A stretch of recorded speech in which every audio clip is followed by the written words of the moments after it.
Kelihatan Pak ya. Kami coba ini mungkin. Karena konteksnya manajemen P3K, kalau dibahas manajemen P3K lebih detail mungkin lebih banyak, waktunya juga tidak cukup, tapi ini kaitan dengan hal-hal yang isu yang sekarang sedang berkembang. Kaitannya dengan pengadaan P3K, karena bagian dari manajemen P3K.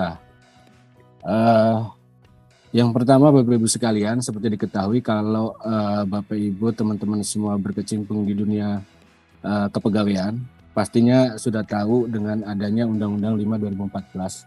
Nah, ini yang menjadi dasar dalam pengelolaan manajemen ASN di kita semua. Yang pertama, Undang-Undang ASN ini mengamanatkan atau jelas di dalam situ bahwa aparatur sipil negara itu terdiri dari PNS dan P3K. Nah, PNS sendiri manajemen P3K itu sama-sama kita ketahui diatur di dalam PP 1117, kemudian PP 17 2020. Nah, yang P3K ini yang sebentar lagi mungkin akan ada pengumuman dalam waktu dekat ini kaitan dengan P3K ini. Ini diatur di dalam PP 49 2018. Nah, dua-duanya ASN ini baik PNS maupun P3K ini mengisi jabatan pemerintahan dan melaksanakan tugas pemerintahan. Jadi artinya ASN ini dibutuhkan untuk melaksanakan tugas-tugas pemerintahan dalam rangka mewujudkan tujuan pembangunan nasional. Nah, apa tujuan pembangunan nasional 5 tahun ke depan? Itulah prioritas-prioritas jabatan dalam rangka mencapai tujuan pembangunan nasional. Nah, konteksnya di situ. Kenapa ASN ini diperlukan? Nah, di dalam manajemen ASN ini ada beberapa ketentuan pelaksanaan. Yang pertama, Peraturan Presiden 38 2020 ini kaitan dengan jabatan-jabatan yang dapat diisi oleh P3K. Kemudian yang kedua, ketentuan pelaksana dari Undang-Undang ASN, Peraturan Presiden 98 2020 ini kaitan dengan tunjangan P3K.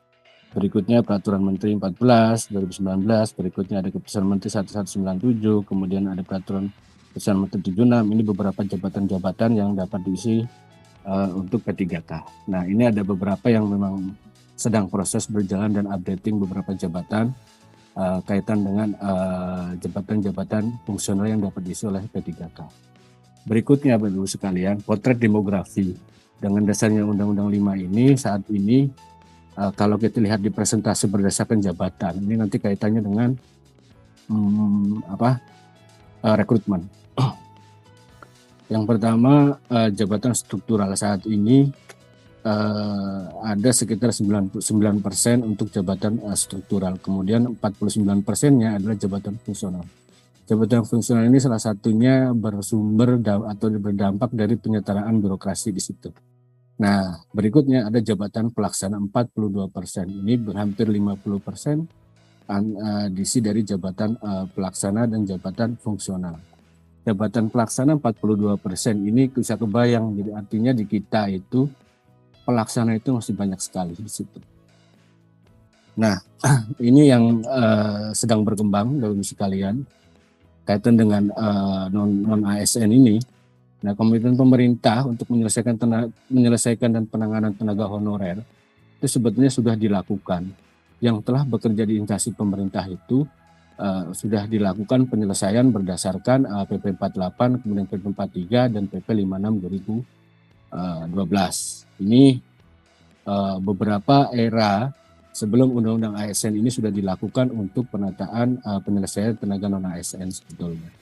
Nah, di era sekarang berganti dengan undang-undang lahirnya Undang-Undang 5 2014, kemudian ketentuan pelaksanaannya di PP 11, PP 17, kemudian PP 49. Jadi ASN itu adalah profesi.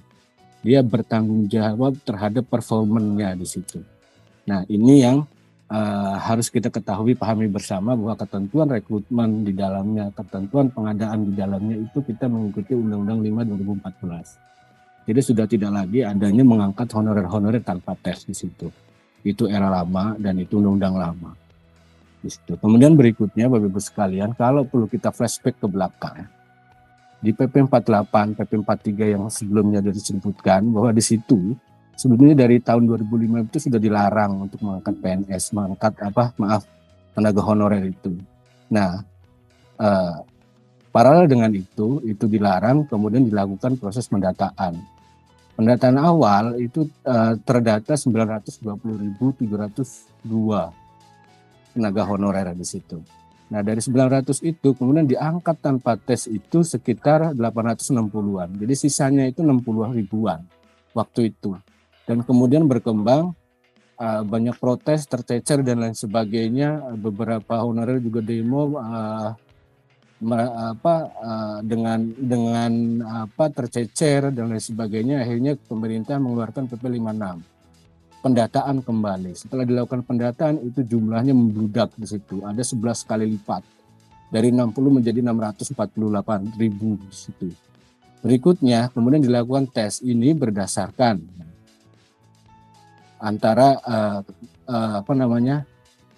kesepakatan antara Komisi 3 komisi DPR, Komisi 2, Komisi 8, Komisi 10 waktu itu dilakukan tes sesama THK 2. Nah, setelah dilakukan tes sama THK 2 itu lulus 209 ribuan. Kemudian 438 ribu itu ini sisanya yang belum lulus. Jadi di database itu ada sekitar 438. Itu sebetulnya yang harus diselesaikan. Nah, kebayang 2005-2014 itu sekitar 1 juta diangkat tanpa tesnya. Itu jadinya yang demografi tadi 1 juta sekian, ada 42% itu jabatan pelaksana di situ, karena rekrutmen PNS pertama masuk itu kan pasti pelaksana di situ. Beda dengan P3K. Nah, berikutnya dengan proses dari 2012 sampai 2021 itu sisa 410 ribu. Dan di tahun 2021 kemarin seleksi dan ditambah 2000 sekarang masih berjalan itu ada sekitar 51 ribuan itu mengikuti proses seleksi. Dan kemungkinan kalau nanti updating itu akan berkurang dari 410 ribu akan berkurang karena sebagian dari 51 ribu itu mengikuti seleksi. Nah, kalau diupdate mungkin sudah hampir dipastikan berkurang dari 410 ribu di situ. Nah, dari situ Bapak Ibu sekalian, seperti yang disampaikan sebelumnya di PP 49 2018 itu ketentuan di dalam pasal 96 kemudian pasal 99 itu sebetulnya kita tidak dibolehkan untuk melakukan pengangkatan tenaga non ASN di situ. Nah, ketentuan di pasal 99 itu yang telah bekerja diberikan waktu atau tetap bekerja sampai dengan 5 tahun sejak PP ini ditetapkan. Artinya 5 tahun sejak 2018 cut-off-nya berarti di 2023 di situ. Nah, tindak lanjut dari itu tindak lanjut dari pasal 99 pasal 96 PP 48 itu mengingatkan, jadi melalui Kementerian PAN mengingatkan bahwa PPK untuk menyusun langkah strategis penyelesaian. Nah, dari situ berlanjut kemudian bersurat lagi, ada melalui surat Menpan lagi untuk ketentuan dilakukan pendataan untuk diselesaikan. Maksudnya untuk pendataan dengan kriteria tertentu. Nah, berikutnya terakhir 19-17 itu cut off tanggal 30 September. Nah, ada beberapa yang kendala jaringan karena daerah-daerah tertentu yang memang sulit untuk mengakses internet, ini diberikan waktu untuk yang belum melakukan penginputan terhadap database di sistem aplikasi BKN, diberikan waktu diverifikasi terlebih dahulu, baru kemudian diuji publik. Terakhir nanti disampaikan kembali sebelum tanggal berapa ya, 22 kalau nggak salah, Oktober di situ. Tapi yang sudah untuk dilakukan uji publik juga, misalnya Pak Elvan ada honorer, saya honorer, kemudian yang didata ternyata hanya Pak Elvan. Nah, saya bisa mengajukan untuk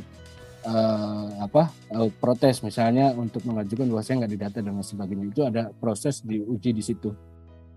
Kemudian setelah itu Bapak Ibu sekalian, ini setelah nanti pemetaan sudah dilakukan, nah ini perlu disusun kebijakan seperti apa nanti kira-kira untuk penyelesaiannya, pemetaan, tapi ini masih proses. Nah, nanti penyelesaiannya dengan pengawasan. Nah, beberapa progres yang sudah dilakukan dari hasil pemetaan ini, yang pertama tenaga guru. Nah, berikutnya Bapak Ibu sekalian, untuk penyelesaian guru di kebijakan untuk pengadaan guru ini tertuang di dalam Permenpan 2020 Permenpan 20 tahun 2022 seperti yang disampaikan sebelumnya. Ada beberapa hal perbaikan rekrutmen untuk guru. Ini prinsipnya bahwa ada 5 poin untuk perekrut guru yang ada perubahan dari tahun sebelumnya. Nah, mulai dari persyaratan ini kita diprioritaskan untuk pelamar yang lulus tahun lalu. Jadi prioritas pertama itu yang lulus tahun lalu, tahun ini tidak perlu mengikuti seleksi karena memang sudah mengikuti seleksi tahun lalu 2021 itu.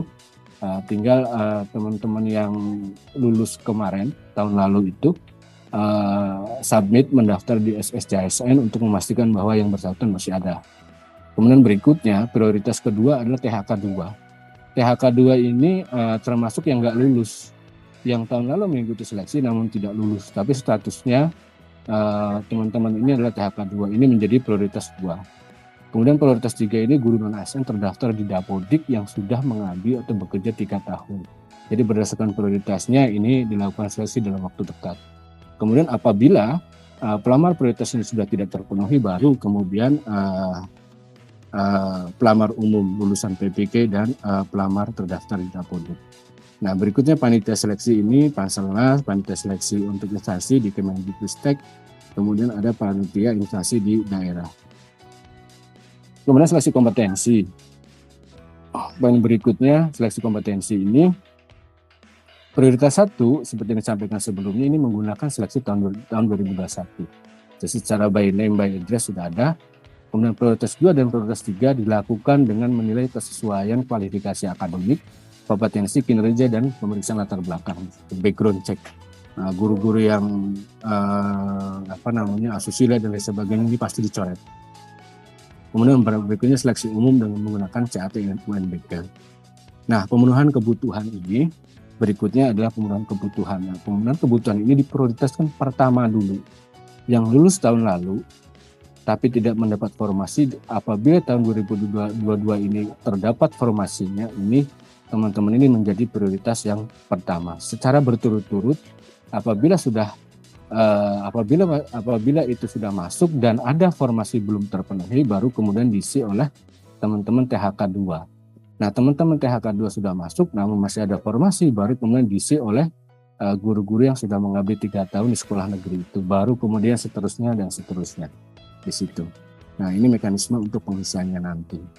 Nah, berikutnya untuk penambahan nilai untuk seleksi kompetensi teknis ini, teman-teman yang memiliki sertifikat pendidik linear ini mendapatkan nilai teknis kompetensi sebesar 100%. Berikutnya untuk seleksi kompetensi teknis 10% itu untuk penyambang untuk disabilitas. Nah, ini Bapak Ibu sekalian, Pak Elvan, yang sedang disiapkan keputusan Menteri tentang pengadaan P3 tenaga kesehatan karena waktunya sudah mendesak dan baru kemarin kami menerima surat dari Menkes terkait dengan seleksi nakes. Nah, sudah kami susun kebijakannya, tinggal nanti dibahas di Panselnas nanti siang. Nanti jam 2, jam setengah 2 di sini. Kemudian berikutnya juga akan membahas, ini perlu dalam waktu dekat, tentang nilai ambang batas untuk seleksi teknis, dan berikutnya ada syarat seleksi tambahan untuk dan afirmasi untuk yang tenaga teknis juga. Ini kaitan dengan pengadaan 2022 dan ini mendesak dan nanti siang akan nanti sesaat lagi akan ada pembahasan dengan Panselnas. Jadi ini setelah ini keluar ditetapkan, baru kemudian akan dalam waktu dekat segera pengadaan ini mulai, rekrutmen 2022 dimulai. Demikian Pak Elvan, secara singkat informasi yang bisa disampaikan terkait dengan pengadaan ASN. Waduh, terima kasih Mas Suryo.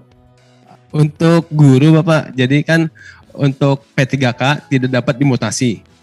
Untuk kedepannya, apakah ada kebijakan yang memperbolehkan P3K dimutasi seperti itu Pak? Itu kemudian yang kedua tentang pemberhentian P3K Pak. Untuk saat ini kita belum punya juknis pemberhentian. Itu penerapannya seperti apa Pak? Ya, terima kasih. Ya, langsung dijawab saja, Mas.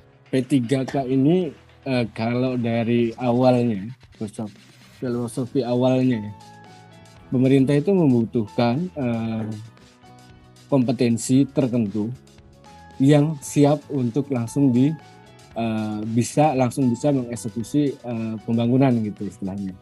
Jadi dia betul-betul siap di situ. Nah, makanya kaitan dengan karir ini sesuai dengan PP 49 bahwa karir P3K itu dia masuk di jabatan tertentu, di jenjang tertentu, bukan dari awal. Jadi dia bisa langsung lompat. Makanya dia tidak bisa pindah jabatan dan lain sebagainya. Jadi apabila dibutuhkan oleh organisasi, dia bisa pindah dalam jenjang dan jabatan yang sama. Seperti tadi misalnya contoh, guru. Lah gimana guru masih di situ dengan jabatan guru mapel tertentu dengan jenjang pertama misalnya. Lah guru sekolahnya udah bubar begitu. Nah sementara di tempat lain membutuhkan itu. Nah sebetulnya PPK punya kewenangan untuk memindahkan dengan jabatan dan jenjang yang sama masih tetap di situ. Tapi yang bersangkutan tidak boleh minta. Jadi kebutuhan organisasi. Jadi filosofi awal memang ASN itu ada untuk melaksanakan pembangunan yang menjadi tujuan nasional di situ untuk mengakses itu. Nah, angka kredit dan lain sebagainya, angka kredit itu kan sebetulnya salah satu penilaian untuk yang bersangkutan perform atau tidak di situ. Nah, dengan adanya Permen PAN 6 ini pelan-pelan berlahan, mungkin arahnya ada di perbarui mengenai angka kredit mau dihilangkan dan lain sebagainya. Ini kita tunggu saja untuk itu. Tapi saat ini salah satu untuk penilaiannya salah satunya angka kredit bahwa yang bersangkutan perform atau tidak di situ. Itu Mas. Semoga terjawab ya. Kemudian kaitan pemberhentian, ini kan amanat di PP 49 itu diatur dalam Permen PAN. Nah, ini Permen PAN ini sedang proses. Ada kebijakan baru, nanti ada kaitan dengan talent mobility, kemudian ada kaitan nanti dengan penilaian kinerja di Permen PAN 6 2021 ya, 2022 di situ. Nah ini ada kaitan dengan talent mobility dan sebagainya. Nah ini kita mudah-mudahan dalam waktu dekat ya, saya nggak bisa memastikan karena di tempat lain Pak. Ya, cukup ya Pak BKD Kalsel.